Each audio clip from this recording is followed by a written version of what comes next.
अस्सलामु अलैकुम रहमतुल्लाहि व बरकातुहू। आइए सुनते हैं अपने दिल को साफ़ कैसे करें, अपने दिल को पाक कैसे करें डॉक्टर हैफा यूनुस से। I call the heart the crystal vase. The crystal vase, shining, beauty Allah created. Allahu nur samawati wal ard. What happens as we live? It becomes foggy, a little bit dirty, more dirty, more dirty, and sometimes becomes black.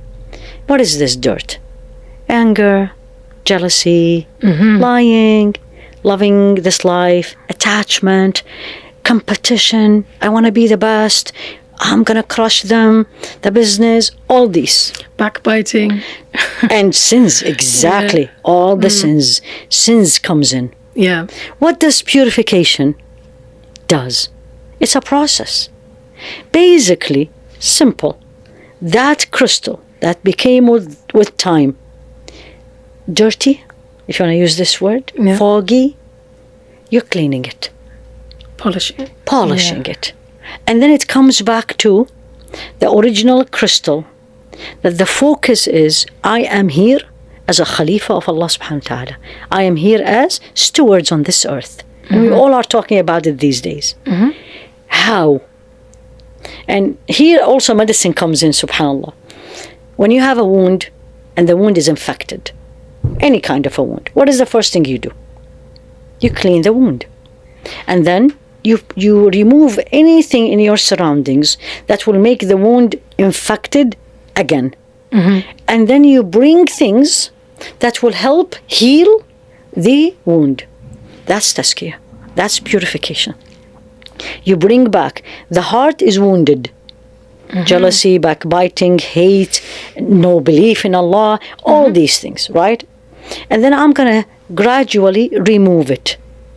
Remove the harm. Yeah. Remove the harm. The sin. Clean it. And basically, literally, I tell the sisters all the time, it's like you're cleaning a dish, you're washing a dish. The dish is your heart. And you're washing it. And if the dish is dirty, you're going to keep washing. Yeah. Right?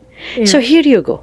And by the way, purification of the heart, tazkiyah, is one of the 3 messages that Allah subhanahu wa ta'ala sent the Prophet alayhi salatu wasalam, Muhammad, for us.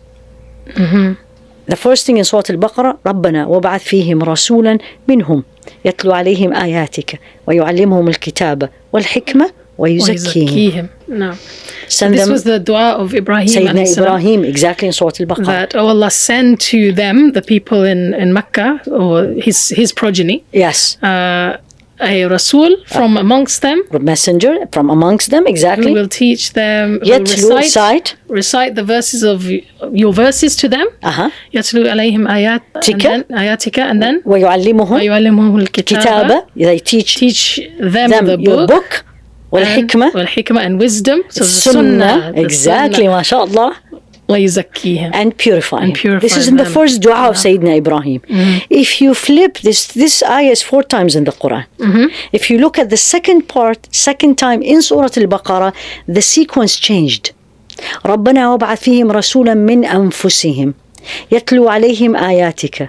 And then وَيُزَكِّيهِمْ وَيُعَلِّمْهُمُ الْكِتَابَ وَالْحِكْمَةَ. Once you are a Muslim, once you know, then tazkiyah becomes, and some scholars tells you it's fardu ayn, it's an individual obligation on every person. So in a nutshell, how do I do it? Number 1, it's like memorizing the Quran. It's a process. It's not going to happen in a day. Allah, I always tell this to myself, Allah is capable of everything, but it's a process. I wanted, I'll take the measures, remove the viruses, right? And keep the cleaning. Number 1, in the process, you need to know, what is my problem? My problem is anger. And when I get angry, I disobey Allah, I say things, I hurt people. What is my problem? Jealousy. Why does she have it? I don't have it. She doesn't deserve it. My problem is I speak, and when I speak, I hurt people, backbiting, lying, putting people down, bullying, all these. Number 1, identify. By identifying yourself. Then take one by one. Simple. Company. as you said, صحبة الصالحين. If the suhbah around me, if my friends, I know when I go out with them, it's going to end up in backbiting. I need to remove. That's a virus. Definitely. If I know, if I am going to be doing certain things, and if it doesn't work perfectly, I'm going to get upset, I need to move away from these things. Mm-hmm. I know if I, for example, if I'll be with this, if I go to her house, I'm going to feel ill inside me. She has a bigger house than mine. She has 4 bedrooms, I have 3. Then I need to cut down from this social interaction. So number 1 is identify what is your problem and what's causing it. So ilm, knowledge, learn. And the more I learn about Allah subhanahu wa ta'ala, the more I learn about my shortcomings. Then number 2 is mujahadat, we call it. And this is the biggest struggle. Say. And the process is very easy. 4 things less and 1 thing is more. Very easy. And this is Imam Ibn al-Qayyim put it beautifully. The 4 less, which we absolutely don't do. What do you think? Less talk? Yeah. Less sleep? Food. Less food. Yeah. And less interaction with people. Mm. And more? Dhikr. Exactly, mashallah, tabarakallah. More dhikr of Allah. No. The cornerstone is this one.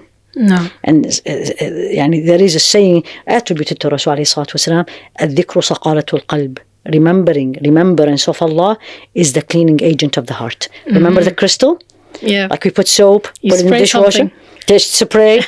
It's dhikr. And dhikr, any form of remembering Allah, reading Quran, memorizing, asking Allah for forgiveness, doing morning and evening adhkar, saying subhanallah, reflecting on the nature, and you say, Ya Allah, what beauty is this? Who are you? That's a dhikr. And this process continues. It's not 1 day or 2. And you will see yourself gradually changing. Much more calmer. Much more appreciative of what Allah gave you. Less complaining. Which is the problem of these days. Yeah. Less complaining. Less attached to the material things. If you have it, alhamdulillah. If you don't have it, alhamdulillah. And then the more you get there, then you start getting so close to Allah subhanahu wa ta'ala. The Quran makes you cry, standing in salah, the night, all these. So it's a process. Alhamdulillahi Rabbil Alameen. What is really beautiful is any time and every time I teach this wherever, and I teach it all over, I'm not only in the States, and people really, these days, that's what they are missing. It's like, wow, this is what I need to do. I need to figure out that me continuously living in these viruses around me and feeding the viruses, it is making me sicker and sicker spiritually.